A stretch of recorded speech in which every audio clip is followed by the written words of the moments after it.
हर नौजवान एक बात जानना चाहता है कि उसकी शादी कब होगी, किससे होगी और कैसे होगी।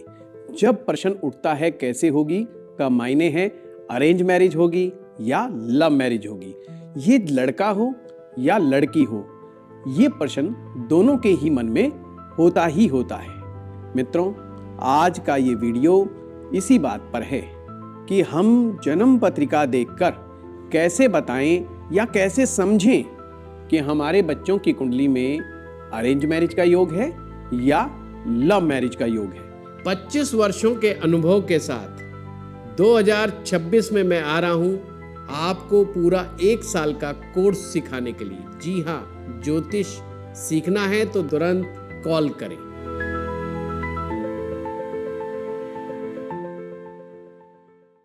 जब मैं लव मैरिज योग की बात करता हूं तो उसका मायने ये है एक स्ट्रॉन्ग योग जो कि कई बार हमें परेशानियों में भी डाल देता है। जब योग बहुत ही अच्छे होते हैं तो लव मैरिज में परेशानियां नहीं आती हैं। जैसा कि आप सभी जानते हैं, हमारा देश विविधताओं से भरा हुआ देश है। हमारे देश में अलग अलग जाति, मजहब, धर्म के लोग रहते हैं। सभी के अपने अपने ट्रेडिशन हैं। कुछ लोग अब ट्रेडिशनली लव मैरिज को अच्छा नहीं मानते, परंतु कुछ समाज में इसकी एक्सेप्टेंस बहुत अच्छे तरीके से है। तो ये एक समाज यानी कि हमारी सोसाइटी का भी इस मामले में बहुत ज़्यादा दबाव होता है। तो आइए डिस्कस करते हैं लव मैरिज योग कुंडली में कैसे बनता है। सबसे पहले हम बेसिक चीज को समझेंगे। जब आप अपनी कुंडली को खोलते हैं, यानी कि लगन कुंडली, जो आपकी मेन कुंडली है, जब आप उसे खोलते हैं तो उसमें क्या क्या पॉइंट देखना है। ये आपका लगन स्थान है जिसे असेंडेंट हाउस कहते हैं, असेंडेंट कहते हैं। पहला घर, प्रेम विवाह, लव मैरिज मतलब प्रेम विवाह, बड़ा सिंपल समझना है। प्रेम जो देखा जाता है वो जन्म पत्रिका के 5वें भाव से देखा जाता है। 5th हाउस, ये 5वां भाव है। तो यहां पर हम लिखेंगे 5th हाउस। और विवाह 7वें भाव का विषय है, यानी कि 7वें भाव से हम विवाह को देखते हैं। आपकी जन्म पत्रिका में लव मैरिज को देखने के लिए ये सबसे आसान सूत्र है। अगर किसी भी का तरह से आपकी जन्म पत्रिका में 5वें भाव का संबंध 7वें भाव से हो जाता है तो ये एक बहुत ही अच्छा प्रेम विवाह का योग है। इसको बड़े स्टेप बाय स्टेप समझेंगे तो हमें दिक्कत नहीं आएगी और हम आसानी से समझ पाएंगे। ये अब कैसे कैसे कॉम्बिनेशन बनेंगे। Number 1, 5th Lord placed in 7th house, यानी 5वें भाव का स्वामी 7वें में आ जाए तो ये संबंध बन गया। 5वें भाव का स्वामी, मान लीजिए ये मेष लगन की कुंडली है,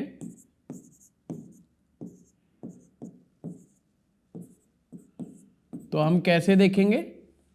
5वें भाव का स्वामी हो गया सूरज, तो सूर्य यहां 7वें भाव में हो गया। एंड 7th का Lord placed in 5th house, या 7वें का लॉर्ड यहां 5वें में आ जाए शुक्र। इन दोनों में से कोई भी एक, या तो पंचम का लॉर्ड सप्तम में आ जाए या सप्तम का लॉर्ड पंचम में आ जाए। तीसरा फैक्टर, दोनों का स्थान परिवर्तन हो जाए, यानी कि एक दूसरे का स्थान में आ जाए, तो आपस में पंचम, fifth and seventh house Lord परिवर्तन योग बन जाए। परिवर्तन योग वैसे भी अच्छा माना जाता है। पंचम और सप्तम का परिवर्तन अच्छा है, क्योंकि सप्तम भाव केंद्र है और पंचम भाव कुंडली का त्रिकोण है। केंद्र और त्रिकोण का आपस में परिवर्तन होना या परिवर्तन योग में कन्वर्ट हो जाना एक बड़ा सुंदर बात है। ये प्रेम विवाह का योग तो है ही, ये अच्छे धनवान होने का भी योग है, जिंदगी में प्रॉस्पेरिटी का भी योग बना देता है। चलिए 3 पॉइंट तो हमारे ये हो गए। इसके अलावा क्या क्या फैक्टर जिम्मेदार हैं, आइए उन पर भी हम एक बार चर्चा कर लेते हैं। लगन, जहां से हम डिसीजन लेते हैं, जहां से हमारी सोच पैदा होती है। हमारी सोच कैसी है? प्रेम विवाह करने के लिए हमारी सोच बहुत हद तक जिम्मेवार है। यदि हमारे सोच का संबंध यानी लगन का संबंध पंचम भाव से हो जाए, अगला बनेगा नंबर 4 के ऊपर लगना Lord placed in 5th house, 5th Lord in 1st house. अब और भी फैक्टर होते हैं, आप लोग अपनी कुंडली में देखें और कहें यार पंचम का लॉर्ड लगन में बैठा हुआ है तो ये तो प्रेम विवाह योग बना दिया आचार्य जी ने, पर प्रेम विवाह तो हुआ ही नहीं। पूरा वीडियो देखेगा एंड तक तो पिक्चर क्लियर हो जाएगी, क्योंकि पंचम का लॉर्ड 1st हाउस में तो मेरी कुंडली में भी बैठा है तो प्रेम विवाह तो मेरा भी नहीं हुआ है। तो कौन कौन से फैक्टर होते हैं जब ये होता है? लगन लॉर्ड का संबंध 7th में आ जाए, छठा लगना लॉर्ड प्लस 7th लॉर्ड, इनका कॉम्बिनेशन बन जाए तो भी एक प्रेम विवाह का योग बनता है। यदि 11th लॉर्ड, ये जो 11वां भाव हमारा होता है, ये हमारा इच्छा का भाव होता है, इच्छा पूर्ति भाव भी कहते हैं इसे, जिसे एक्सपेक्टेड डिजायर का हाउस भी है। यानी इच्छा, हमारी इच्छा पूर्ति का ग्रह यानी कि 11वें भाव का स्वामी का संबंध यदि पंचम भाव से हो जाए या सप्तम भाव से हो जाए या 1st हाउस से हो जाए तो भी ऐसा संजोग बन जाता है।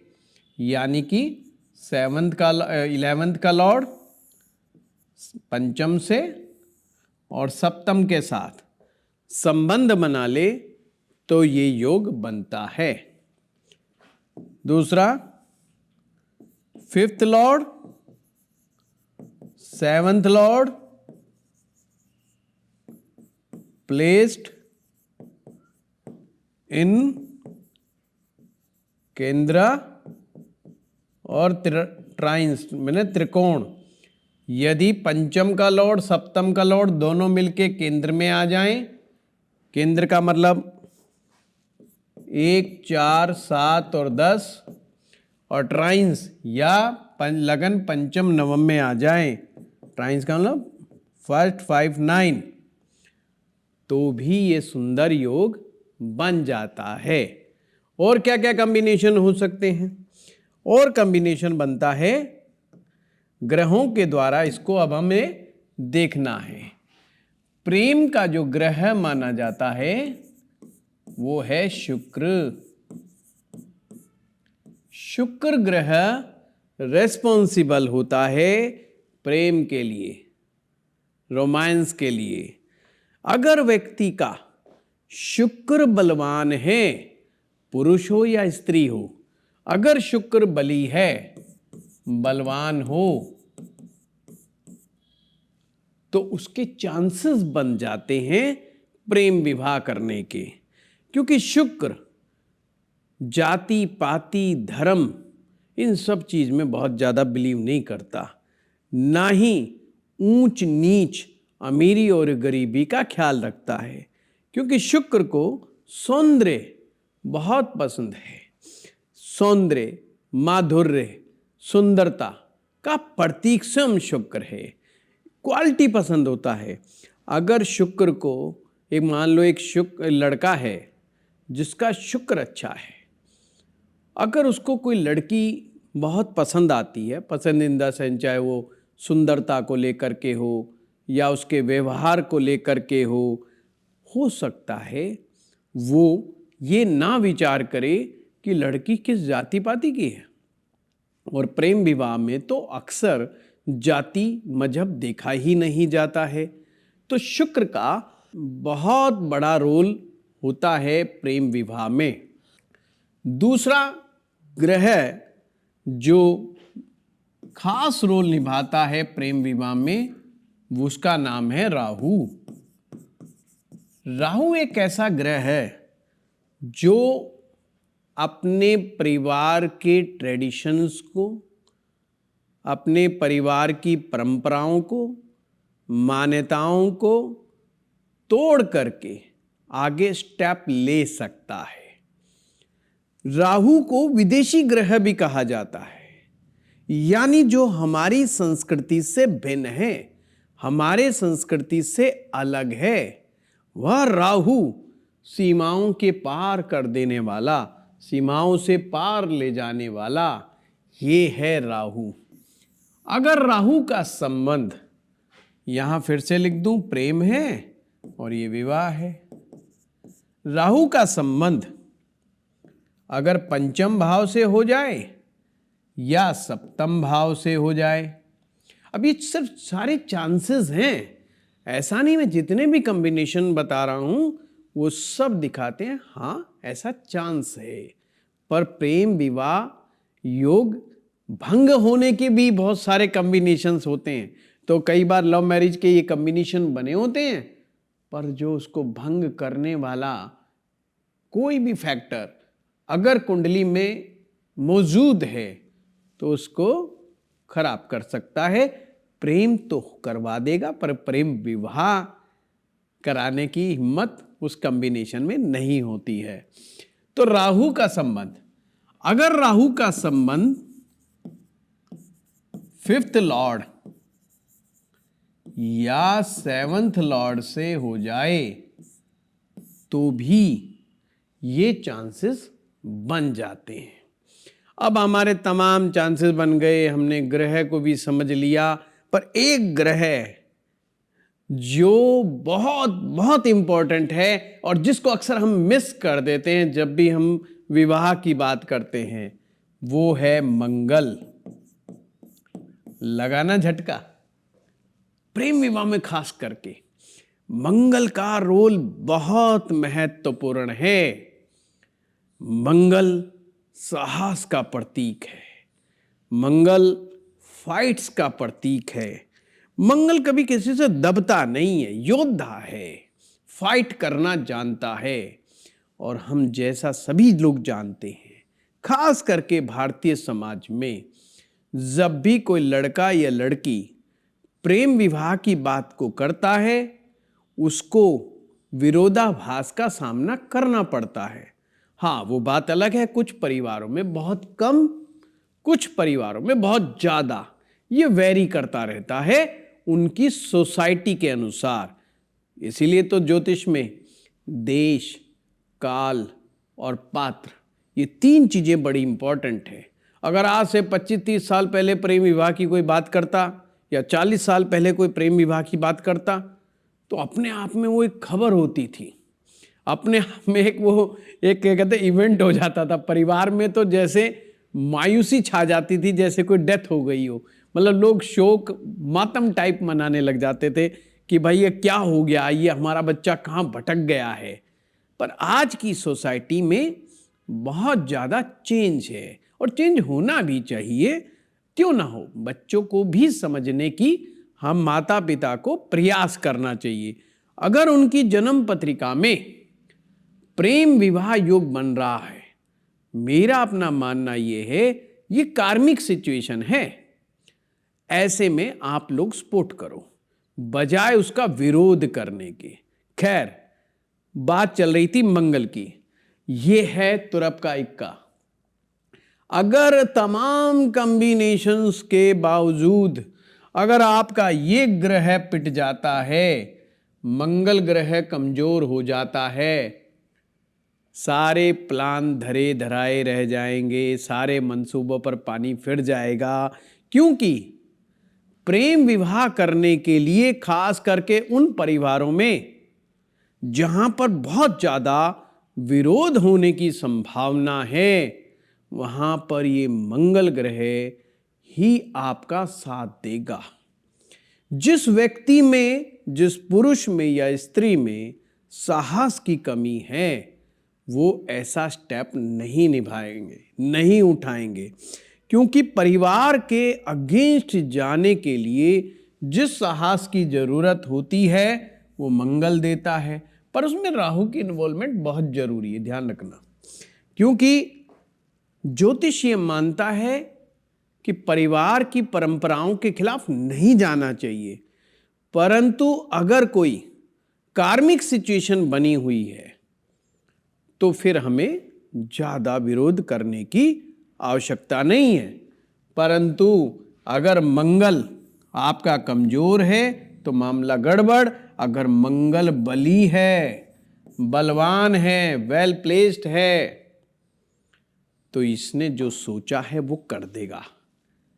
और जो विवाह कार्मिक होते हैं उनको कोई नहीं रोक पाता। कोई कितना ही विरोध कर ले, वो घटनाएं हो के रहती हैं। प्रेम विवाह देखे तो सदियों से चले आ रहे हैं, कोई आज की घटना तो है नहीं।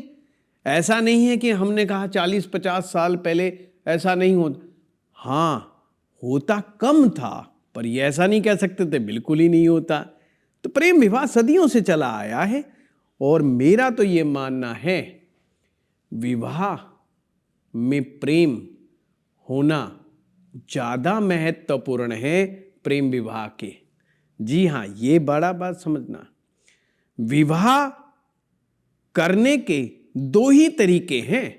एक रास्ता प्रेम विवाह की तरफ जाता है और एक रास्ता हमारी अरेंज मैरिज की तरफ जाता है। ये साधन हो सकता है, किसी भी तरीके से कर लो शादी, बट आफ्टर मैरिज दोनों में प्रेम होना निहायत आवश्यक है। अब यहां पर यही समस्या आती है, कई बार लोग ये प्रेम को नहीं समझ पाते, न लड़का न लड़की, वो केवल आकर्षण को प्रेम समझ बैठते हैं। यहां बड़ा इंपॉर्टेंट है, एक ज्योतिषी को समझना होगा ये जो प्रेम का फैक्टर है, पंचम भाव, अगर लड़का और लड़की का प्रेम का ये वाला भाव ठीक है, वेल प्लेस्ड है, शुभ प्रभाव में है, तो प्रेम सच्चा है। और एक का ठीक ठाक बैठा, दूसरे का नहीं ठीक बैठा, तो मामला गड़बड़ है। और अगर उसमें कोई धोखे वाला एलिमेंट बैठा हुआ है तो लोग कहते हैं यार चीटिंग हो गई। और अक्सर हम देखते हैं प्रेम विवाह के बाद कई बार बड़ी समस्याएं आ जाती हैं, क्योंकि वो आकर्षण से युक्त प्रेम वो मान के शादी कर लेते हैं। तो हमें आकर्षण को भी समझना होगा। तो मंगल और शुक्र का संबंध या इनकी मजबूती, इनकी स्ट्रेंथ, ये आकर्षण की तरफ ले जाती है। और वैसे तो एक उम्र में आकर्षण का नियम है, ये बहुत ही नेचुरल है, पर हमें कुंडली में जरूर देखना चाहिए कि क्या ये चीज हमारी लॉन्ग टर्म तक है या ये छोटा मोटा कुछ समय के लिए मामला है। तो उसको सब बातों को समझ के ही हमें आगे बढ़ना होगा, तो ही चीजें क्लियर होंगी। ऐसे में जब हम केवल प्रेम की बात देख रहे हैं तो हमें पंचम भाव तो देखना ही है, प्लस सूरज को देखें। बिना सूरज के सिद्धांत कहाँ हैं? जो अपने शब्दों पर कायम रहने वाला पुरुष या अपने शब्दों पर कायम रहने वाली स्त्री, जब तक सूरज अच्छा नहीं होगा तो कैसे पॉसिबल है? फिर एक दूसरे से झूठ बोल करके सिर्फ प्रेम विवाह नाम दे देते हैं, लव मैरिज है, और फिर बाद में कहते हैं ये हो गया वो हो गया। उन चक्रों से बचने के लिए बेटर है आप एक अच्छे एक्सपर्ट्स को कुंडली का विश्लेषण कराएं और देखें ये प्रेम विवाह है या नहीं है। बाकी जो प्रेम विवाह के अलावा जितने भी कॉम्बिनेशन है वो सब अरेंज मैरिज के ही है। हाँ, फिर तो यही देखना रहता है कि मैरिज में डिले है या डिनायल है। वैसे इस पर भी हम लोग वीडियो बना चुके हैं। आप लोग क्या करते हैं, यूट्यूब में जो लेटेस्ट वीडियो आता है वो तो आप देख लेते हैं, पर पुराने पीछे जा कर के नहीं देखते हैं। भाई हम कई सालों से ज्योतिष सिखा रहे हैं, तो पीछे जा कर के भी देखो, बड़े अच्छे अच्छे टॉपिक डले हुए हैं और लोग कमेंट बॉक्स में लिखते हैं कि फलाना टॉपिक बना दो। वो बने हुए टॉपिक हैं, जरा पीछे जाओ और फिर आनंद आएगा आपको। तो खैर, हमने ये आज का इस टॉपिक में हमने इन चीज़ों को समझने का प्रयास किया है। तो सूत्र क्या निकल के आया? अगर आपके घर परिवार में भी लड़का या लड़की कोई ऐसा है जो प्रेम विवाह करना चाहता है, तो सबसे पहले उसकी कुंडली दिखाओ। अगर स्पष्ट प्रेम विवाह का योग है तो आप लोग हेल्प करो, इस काम को आगे बढ़ाओ। और अगर मामला गड़बड़ है तो फिर उन्हें समझाओ और बच्चे को अरेंज मैरिज के मार्ग पर लेके जाओ। सिंपल सी बात है। और कोई भी ग्रह स्थिति खराब है उसके उपाय करना जरूरी है। अच्छा, एक चीज और मैं यहां पे क्लियर कर दूं। कुछ लोग आकर्षण के बंद करके ज्योतिषियों के पास, तांत्रिकों के पास भटकते रहते हैं कि कोई लव मैरिज का उपाय बता दो। भाई कोई नहीं है, समझ लो। अगर आपकी कुंडली में लव मैरिज का प्रॉमिस है तो ही लव मैरिज होगी। किसी भी उपाय से लव मैरिज पॉसिबल नहीं है, ये चीज अपने दिमाग में बांध लो। अदरवाइज आप केवल ठगी का शिकार ही होने जा रहे हैं किसी ना किसी का।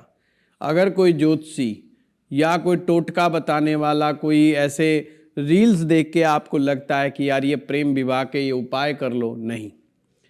उपाय जब ही सफल होगा जब आपकी कुंडली में उसका प्रॉमिस होगा, अदरवाइज उसका कोई लेना देना नहीं है। और अगर प्रॉमिस स्ट्रांग है तो किसी उपाय की वैसे ही जरूरत नहीं है आपको। फिर खाम खाई क्यों भटकते हो?